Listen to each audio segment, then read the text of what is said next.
explosion make time go bad.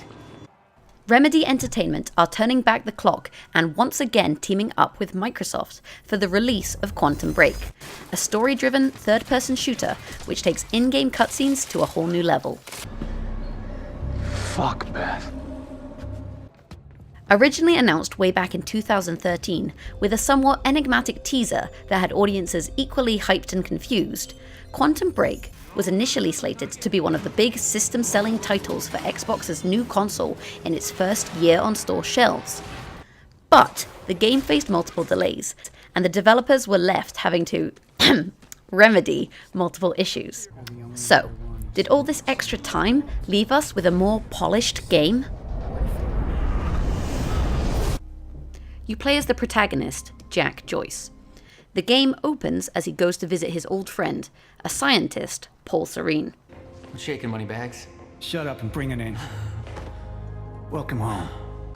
Paul encourages Jack to help him operate a time machine, which he and Jack's brother Will had been working on. Unfortunately for Jack, science goes too far. Dabbling in time travel has caused a fracture in time to appear.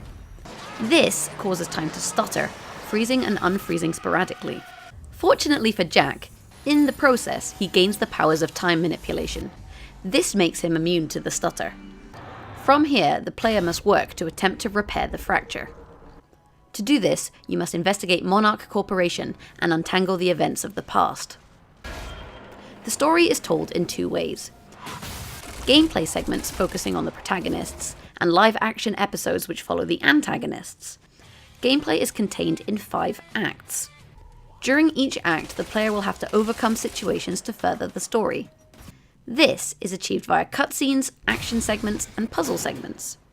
During the fights, Jack uses a mixture of firearms and his time-based powers to defeat foes. Time Vision allows him to easily identify all hostile targets in the vicinity. Time Stop lets him freeze a discrete area of time, stopping enemies in their tracks. Time Dodge allows the player to dash from place to place, evading attacks or moving to cover. Alternatively, the player can protect themselves with Time Shield, creating a bubble around Jack for a limited time. Offensively, the player can use Time Blast, a large explosive projectile, or can charge targets with Time Rush, allowing for melee kills. Utilizing these abilities and his firearms, Jack may seem a formidable force. But, to counteract that, each ability has an independent delay. Furthermore, the players will often face multiple opponents at once, and caught out in the open are an easy target. On top of this, one enemy may flank you whilst you engage another, or use a grenade to force you out of cover. As the game progresses, new types of enemies are encountered, along with equipment which blocks your time abilities.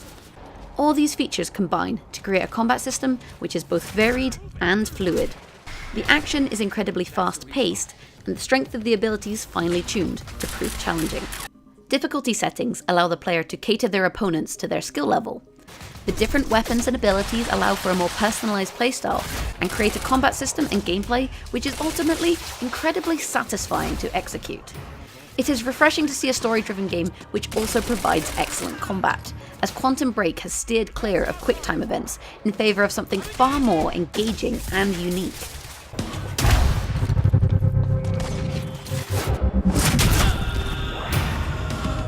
But it's not all matrix bullet dodging and fighting off waves of enemies.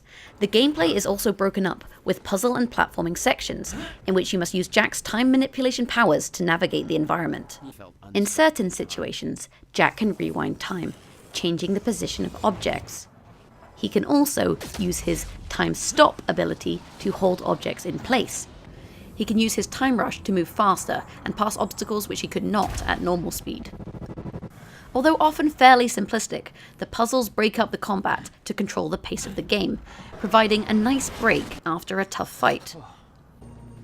Each act or gameplay segment ends in a junction. During the junction, the player must make a choice as Paul Serene. These choices will flavour the live action sequences which are shown between acts and alter story elements throughout the gameplay.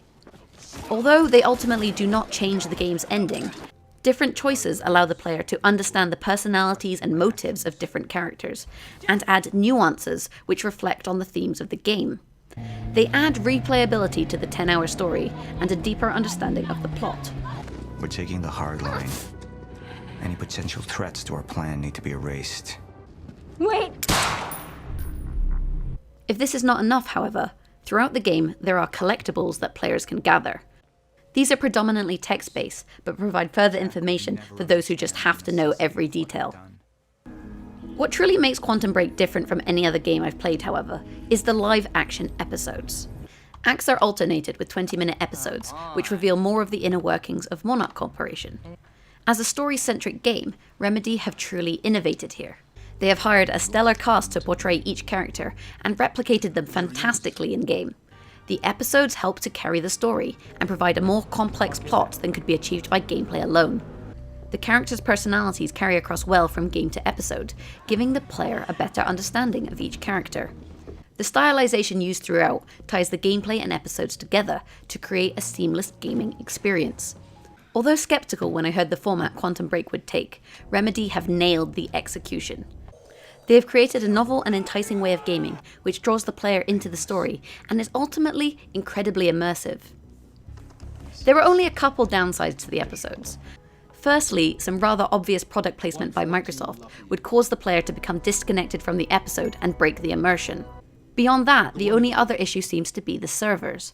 I experienced quite a few buffering issues while streaming the episodes, despite my more than capable internet.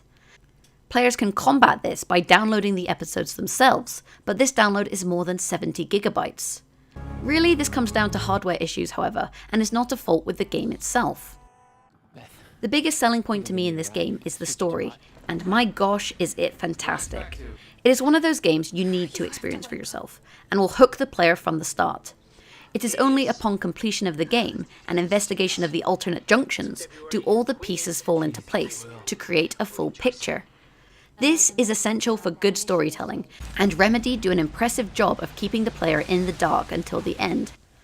Part of this is down to the high quality acting across the board. For example, Shawn Ashmore is perfectly cast as Jack Joyce, keeping the player hooked through the gameplay segments. Aidan Gillen brings life and substance to Paul Serene, and puts real weight into the choices he must make. And William Joyce's nerdiness and sense of humour is clear through Dominic Monaghan. A gun. The universal symbol for shut the fuck up and listen to me. All the characters, both in the game and the episodes, are a part of what make the story of Quantum Break so good, and Remedy must be commended for their top-notch casting. Crocker! I really need to take a shit. Now, there has already been a lot of furore on the internet about the fact that, graphically, the game runs at 720p and 30 frames per second on the Xbox One. But this was a conscious decision by Remedy to ensure the game runs smoothly, even when the screen is filled with time-warping effects, as pushing for 1080 would have resulted in big dips in the frame rate. Remedy have employed a mixture of video techniques, however, to create an experience which is best described as 720p+. The lower resolution just isn't that noticeable during gameplay. What is, however, is the incredible attention to detail Remedy has paid when designing their characters and levels. The facial expressions match the top-quality voice acting. The variety in the appearance of simple things like cardboard boxes or desks highlights the attention to detail Remedy employed to create such an immersive storyline, even down to the Monarch logo engraved into the employees' guns during the cutscenes. Then I'm guessing you know the rest. No. If you want top-notch graphics, the PC version is your best option, allowing up to 4K resolution.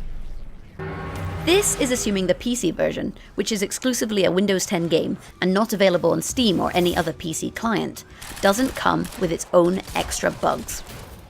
The only graphical bugs I experienced was a slight stutter during one of the cutscenes and some very, very rare ragdoll physics gone wrong. We don't have time for this now, Jack. We have to get to that briefcase.